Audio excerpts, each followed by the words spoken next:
এর থেকে লজ্জা, ঘৃণা, নোংরামির আর কিছু হতে পারে না।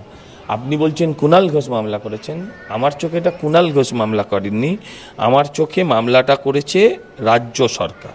রাজ্য সরকারের নির্দেশ ছাড়া, মমতা বন্দ্যোপাধ্যায়ের নির্দেশ ছাড়া এই মামলা করার ক্ষমতা কুণাল ঘোষের নেই।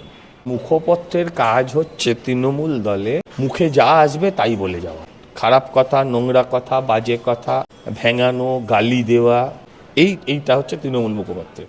চোর বলেছে বোধ হয়, তাতে ব্যক্তিগত আক্রমণ হয়ে যাচ্ছে কুণাল ঘোষকে চোর। তো চোরকে কি বলে ডাকা যায় আপনি আমায় বলুন? সেটাই বলে ডাকবে সবাই।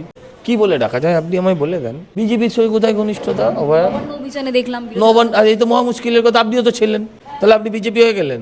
আর ডাক দিল ওর বাবা মা, সাথে গেল কেউ, তার মানে তার হয়ে গেল। আপনাদের কটা জিনিস বুঝতে হবে, সেটা হচ্ছে আপনার একটা সত্তা নেই। আপনি যেমন বাংলা আন্টের সাংবাদিক, ঠিক সেরমভাবে আপনি কারোর মেয়ে, আপনি কারোর বোন, আপনি কারোর দিদি, আপনি কারোর পিসি, এরকম তো সম্পর্ক আছে। তো রাজনৈতিক সত্তার বাইরে কোনো সত্তা নেই।